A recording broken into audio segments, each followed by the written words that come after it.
You are Locked On Ole Miss, your daily podcast on the Ole Miss Rebels. Part of the Locked On Podcast Network, your team every day. Thanks again for making the Locked On Ole Miss podcast your first listen every day. We're free and available wherever you get your podcast, including YouTube. We are part of the Locked On Podcast Network, your team every single day. Hello, I'm Steven Willis from the Locked On Ole Miss podcast. He is Tom Vanderford, a weekly guest of the show, providing the voice of the fans, the mayor of Corinth himself, Tom Vanderford. How we doing, bud? Hey, we're doing great, man. We're doing great. Just in time to relax for a bye week. No stress tomorrow. Yeah. Okay. I do want to say this, and this is going to be old news a little bit by the time everybody sees this, but on social media, is going around and doing performative mad is what it is. Performative mad for Jackson Dart and Caden Prescorn and all that going to Tunica. They're out there blowing off steam. That's honestly a good thing. You should be happy about that. They've been feeling way too much pressure over the last couple of weeks, but on the internet, on social media, there's this performative crap that you have to be mad and skulk around at all times and do things unless you win. You can't go out and do stuff like that, and that makes no sense at all. But I just wanted to say that at the beginning of this video before this weekend settles in, before any type of a narrative about that gets established. I hate to break it to people my age, but the staying mad thing, that's not this new generation. They went and they blew off steam, and that's what they need to do. Yeah, they desperately needed that. Yeah, I work with a lot of young engineers right out of college, and they're built differently than us old people are. They're not going to respond to things like we do. It's a different world. Yeah, they're going to do however they do, but the point about the matter is the burner accounts, especially on Twitter or X or whatever you want to call, they're going around trying to stir stuff up. So if you see that, don't pay any attention. Exactly. So the bye week is needed for Ole Miss just for the reason we just talked about. They needed to get a little bit healthier. They needed to recruit some. They needed a little bit of a break to excel, because there was a graphic that was put out this week of the teams that have trailed the fewest minutes inside of college football. And Ole Miss has trailed this season for 14 minutes. 14 minutes out of the whole season they trailed. That is like third in the country, and they're 5-2. So while 5-2 and everything, everybody has a right to be angry about that. That 14 minutes needs to be remembered as well. You need to put all of this in context. And Ole Miss definitely has some stuff they need to get right for Oklahoma and Arkansas and even moving on. But everybody needs to remember the other part. They have trailed for a total of 14 minutes this entire season. That is true. You know, we didn't get a chance to preview the LSU game because of the hurricane. Glad you're okay. And I wasn't part of the dissection, but we've just got to put that in the rearview mirror and look forward. There's nothing we can do about it. Yeah. You know, it's over now. It's in ink. It's in the record book. It's happened. Exactly. We've got to press forward. So it does put a little bit more pressure on the coaching staff and the team. The main thing I'm disappointed in, to be honest with you, as a fan, is Kevin Smith. I don't think he played the best players. I think he played his favorites. But that's just me. I think we need to see more Ulysses Bentley. And I have no idea what the deal is with Big Amos. Yeah. Or Diggs, but Diggs is hurt. Diggs is coming back from an ACL. That one makes a little bit of sense. He won't be ready until probably after the Arkansas game. Yeah, that's what I think. Pardon? That's what I think, because after Arkansas game, that means he gets to keep his red shirt the rest of the year. Well, exactly, and it looks like Amos is going to get to, if he has one, because we haven't played him hardly at all. Yeah. So I'm kind of confused with that, and I'm also confused with, why did we just abandon throwing to the tight end? Yeah. You're not wrong. I did a whole show on it. Yeah, I know. But I didn't get a chance to talk to you about it. It blows my mind. Yeah, it's The thing that has me, and everybody's going to focus on the hot dog eating contest and the slam dunk contest in the spring game. And that's not what I'm talking about when I say this. Okay. So nobody think about that. Right. In the spring, Ole Miss was so afraid of a depth chart, any type of a depth chart. They did not want it to get out who was first team, who was second team, who was third team. They wanted that to be a confusion amongst players so they can survive that transfer portal window. Then in fall camp, they did a kinder, gentler fall camp. And then they had trouble identifying those players as well because the reps weren't there. Right. And this team was not ready for SEC play. You saw them line up against Kentucky. It was obvious. The LSU game was a little bit more. The beginning of SEC play has not been quite right. And I am convinced that this point, it goes back to their fear of a depth chart in spring. And that could have answered so many questions at that point to where they didn't have as many in fall camp. And all of this because they were afraid of that transfer portal window. And I don't think you can coach to the transfer portal. I'm not saying don't use the transfer portal.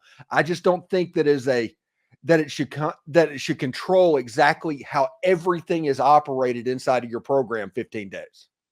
I think that the first two of the first three SEC games prove your point. We came out and we played pretty good against South Carolina, but I haven't seen our offense click against a big competition since Penn State last year. Yeah, with basically these same players. Yeah. 4 out of the 5 offensive linemen for a year ago, I think they're back. The wide receivers are, it's the same personnel. Right. And we can't seem to run the ball. We can't seem to find our tight ends. It's like, what the crap, guys? I just don't understand it.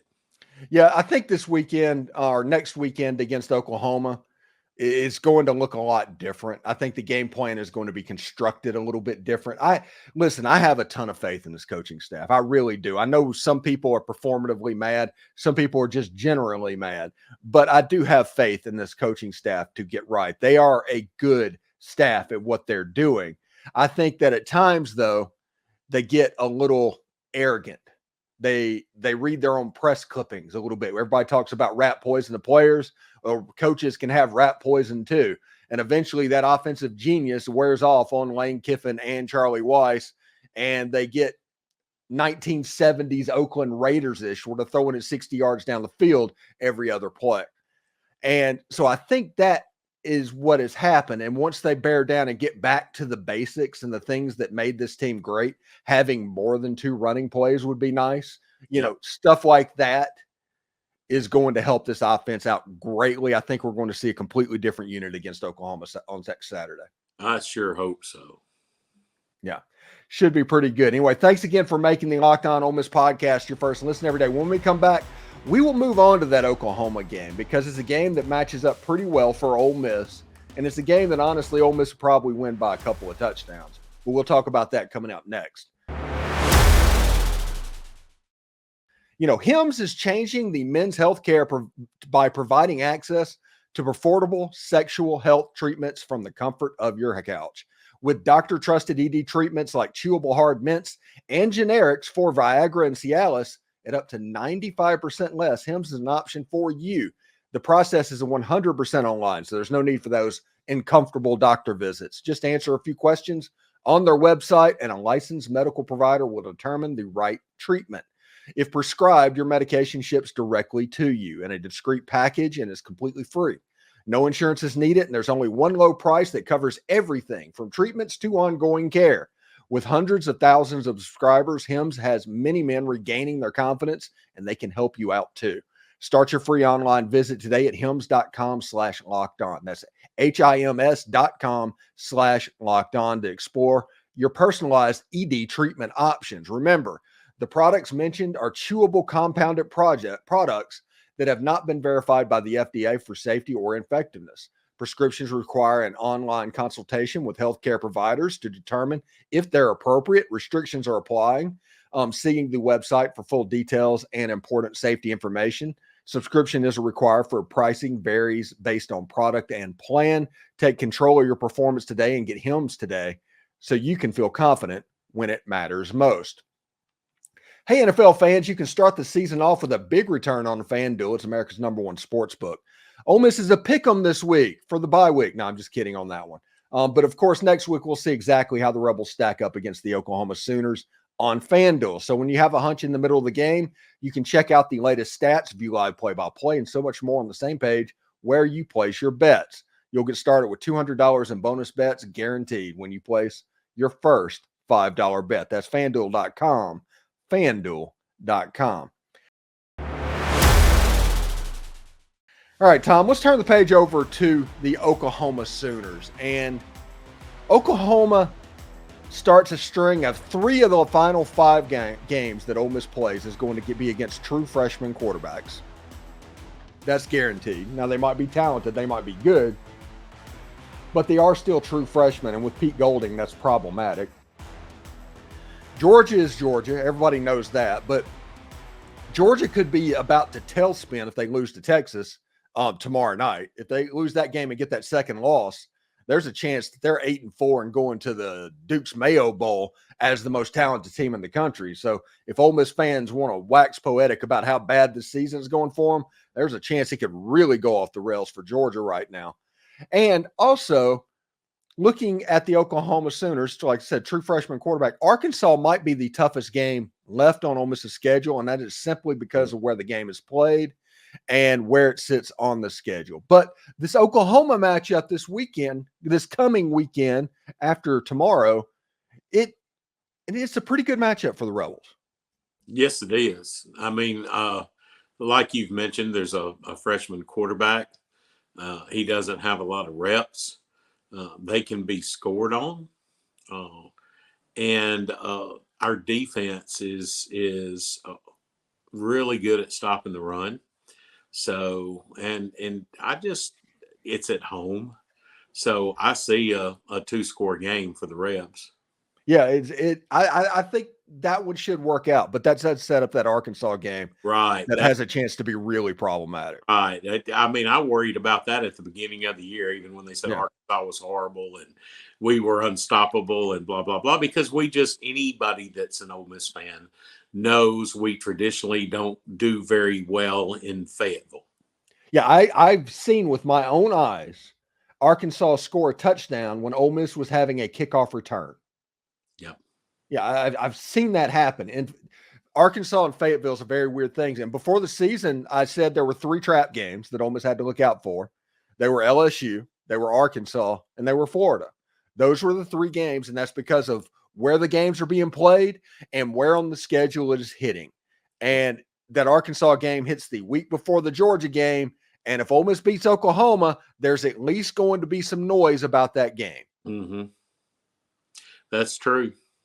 And hopefully they've got the staff and the players have their heads on right because any shot at the playoffs, they got to win out. Yeah, they have to. There's no way you can lose a ball game. Right. Period. And speaking of which, I've put the shirt up. My new Realtree Galaxy shirt came out. I got one of those hoodies of the new Realtree Galaxy pattern that they're doing. So it looks pretty good, but I'll start wearing it next week. Cool. Yeah, should be really good. Anyway, thank you for making the Locked On Ole Miss podcast your first listen every day. We're free and available wherever you get your podcast, including YouTube. We are part of the Locked On Podcast Network, your team every day. Tom Vanderford, thank you so much for coming on the show. What do you got going on this weekend, this important bye weekend? We've had a lot of remodeling done at our house. I've got a big deck that we had put on the back porch, so I'm just going to sit and chill out. Now, and especially since the air has gotten a little bit cooler. Yes, exactly. We're in the stage in Central Florida, by the way. We are actually getting a little bit of autumn. So the temperatures are cool, they're crisp and all that, but that generally lasts about 3 days before Summer Junior comes in and just kind of knocks you over. So you just enjoy it while it's happening. I think it got into the 50s the other night. Oh goodness. Yeah, it was 36 this morning.